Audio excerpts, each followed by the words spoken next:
Welcome back, folks, to Let's Play Kerbal Space Program. Today, on the Kerbal Space Program, we're going to be giving Jebediah a holiday.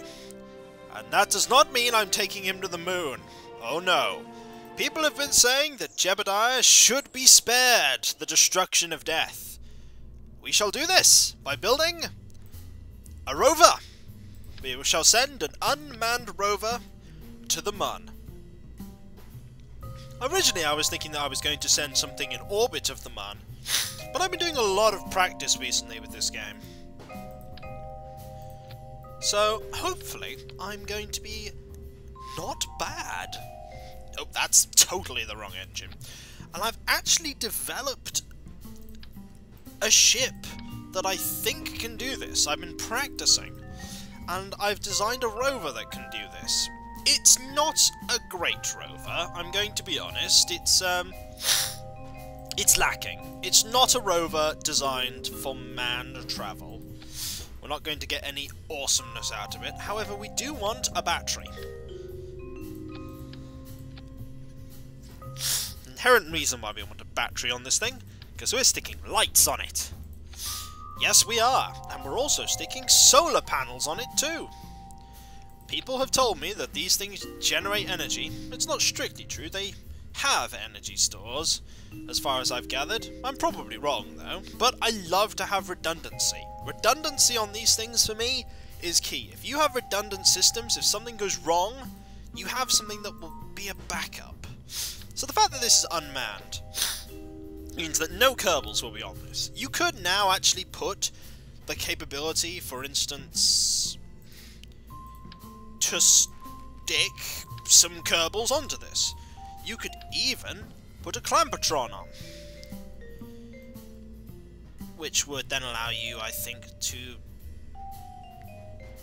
That's a docking clamp. You could probably dock with that.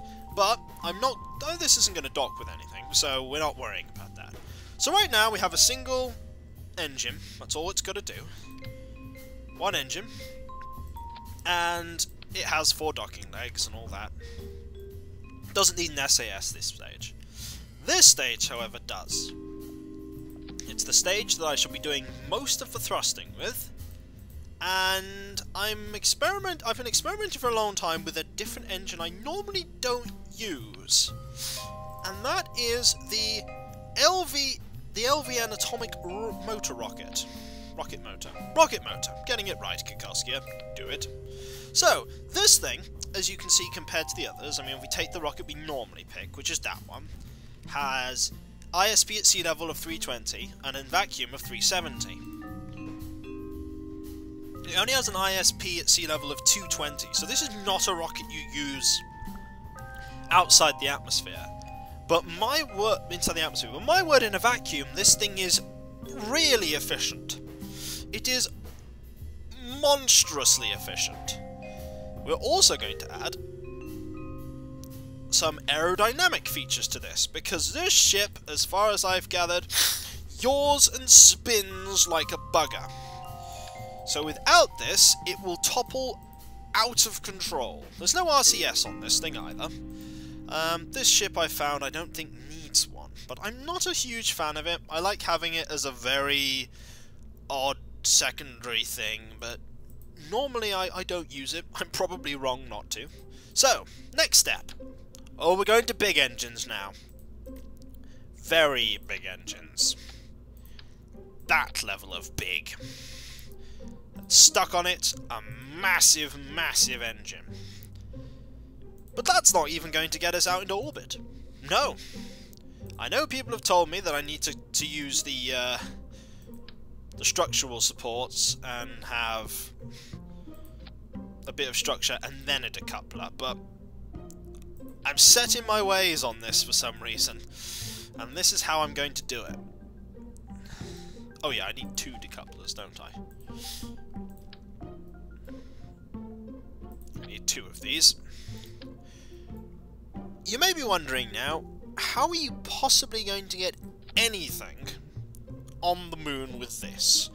You saw my previous attempts, probably, at landing on the moon. Let us say they were less than decent. But that's okay. That's okay, because I have a theory that should counter that.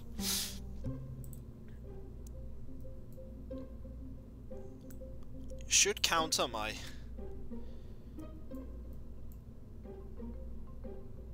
Alright, what are these ones?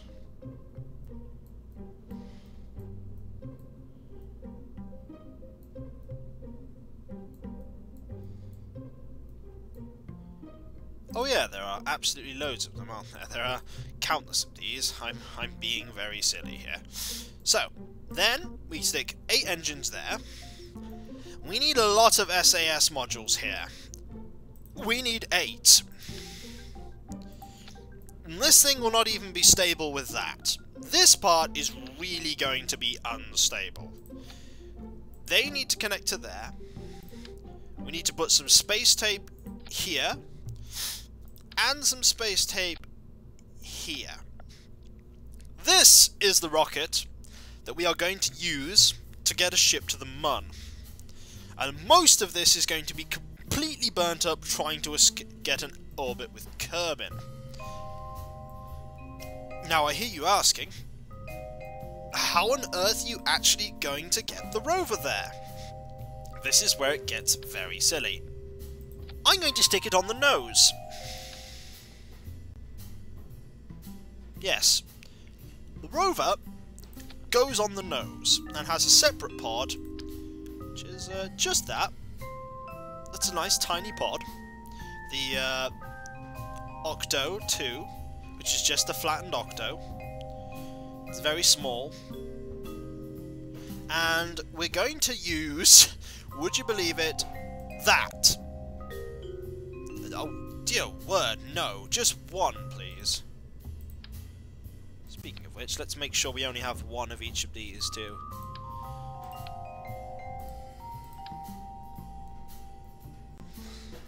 I don't want to end up in the situation where I've quadrupled or octupled everything. So, 1...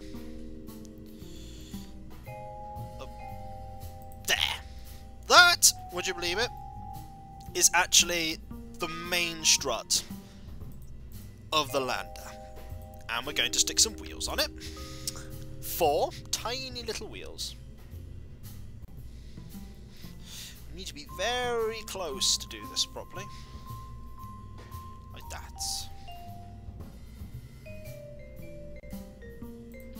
1.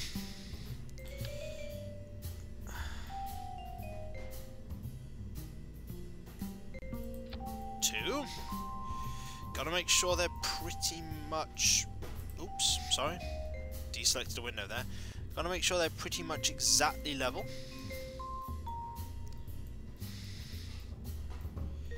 Like that. Excellent.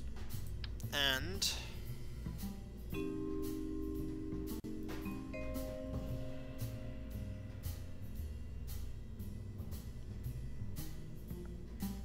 oh, this is hard. Getting this right is tricky. Should be good enough. I love that. I say, getting this right will be so difficult. And then I go, it's about right. Oh. Really? Should do. Okay. That's not going to go very far, though. This is where the interesting stuff goes with this one. We're going to put a beam on it. Very specifically, we are putting one like that. Yes, pretty much like that. And on the left-hand side, we'll start putting our utility things on now. On the left-hand side, we are going to put... Come on.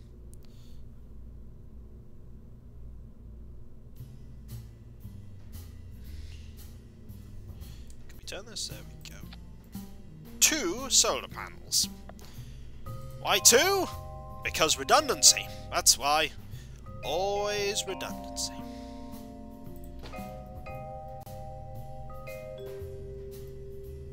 It's not exactly level, but it should be okay. Utility part 2, we need a battery. Not a big battery. Just big enough to fit there. And by moving that, I've totally messed this up, so these need to go here, and that goes back in the middle. Middle as I can get it. That is not middle. That is decidedly unmiddle. That is slightly not middle. Is that more middle? It's about as middle as I'm going to get it, isn't it?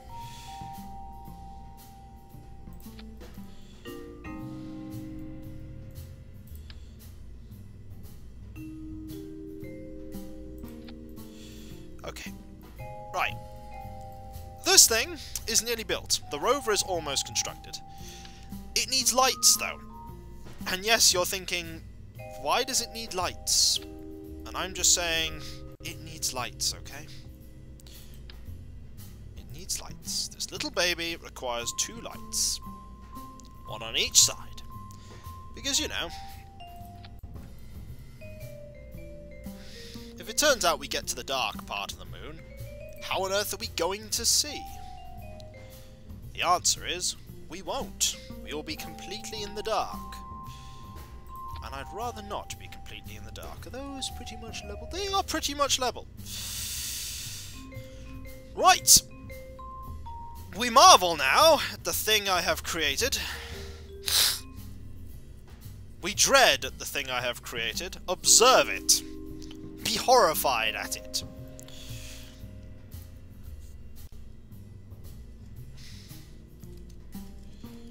LP, Mun, Rover, Launcher. I am very confident with this, and when we come back, folks, we'll be on the launch pad. I only say come back because I need to check to see if this part of the recording's gone okay. Back in a moment. Right, we're on the launch pad. Physics will activate in a moment, and we're going to take off. You'll notice something about this takeoff. It is wobbly. I haven't actually secured this correctly. It's going to wobble. Look at that SAS struggling to keep this thing upright. And it's spinning slightly. Oh dear, is it spinning slightly. But that's no matter. Because we are going to get to the Mun. We're going to get there. We're going to figure out how to get there too. And we're going to activate the solar panels in space before we run out of battery. Because we will probably run out of battery, and we're going to start adjusting for orbit. There. There we go. That is wobbly as all heck, but look at what we're achieving. Look at that thrust. Look at it. Something exploded. I don't know what exploded, but it didn't destroy the ship. Oh dear. And quick, take off before everything explodes. I do not know why everything was blowing up there, but oh dear, am I glad to be away from it. We'll just leave all that debris crash and burn horribly. We'll get to 110. I think I might have a bit too much fuel on this. Redundantly too much fuel on this. Let us rename it. Because it's a ship right now. Okay, we're not in space yet though, so we can't do much as it stands. We are spinning wildly. Our orbit is pretty darn smooth though. Look at that. Look at me be about to ruin this orbit. Absolutely royally. Nope, I really don't feel like retro burning here. I do feel like extending at least one solar panel. Okay, we only have a minute, 2 minutes. And I have found the best way to control this thing is when I'm actually thrusting.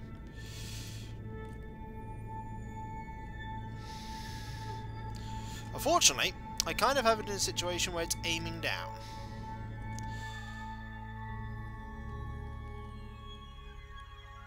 I think this engine may be getting in my way.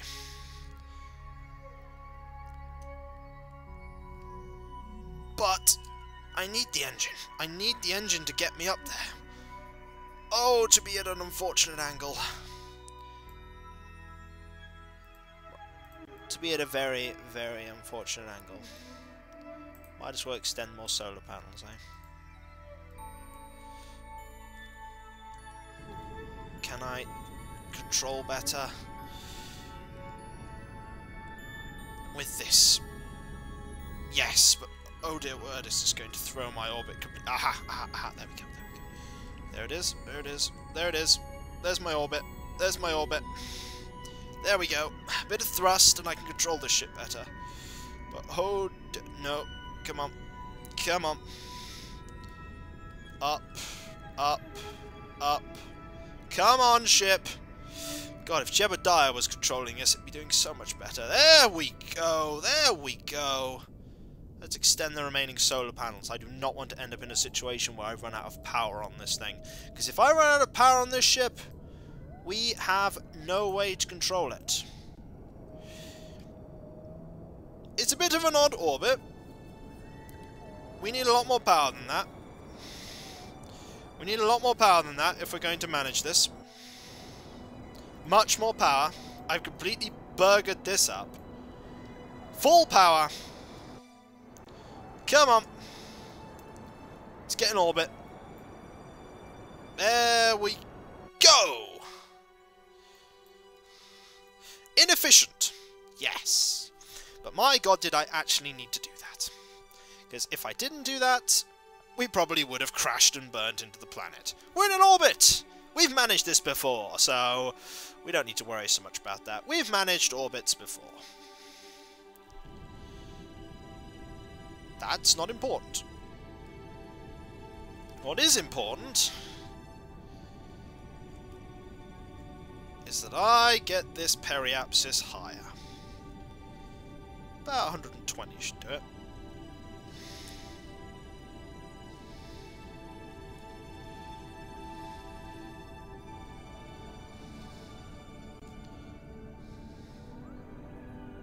And then, kill the power.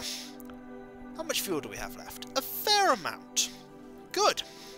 Because we're going to wait now for quite a while. Until we reach the periapsis again. Why? Because we're going to use this. Actually, we're going to use the periapsis to do it. We may be travelling the slowest here, but okay, this engine at the back is starting to prove problematic, so we're going to eject it.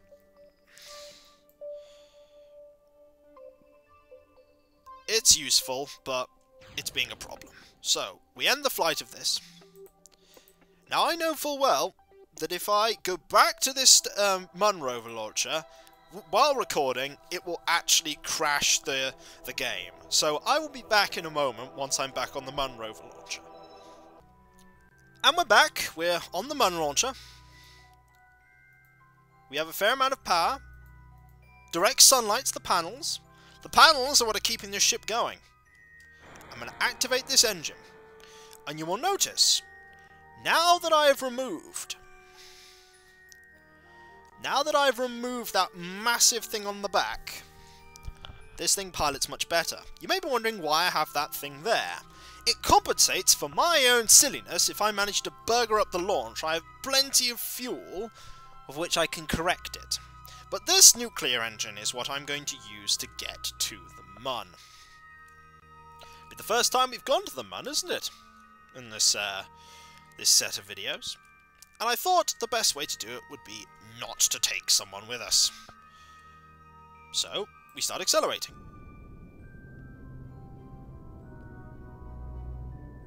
We don't need a lot of thrust. We don't need a lot of thrust at all. We are actually thrusting at 0.0013 for 10 kilothrust. Which is not expected.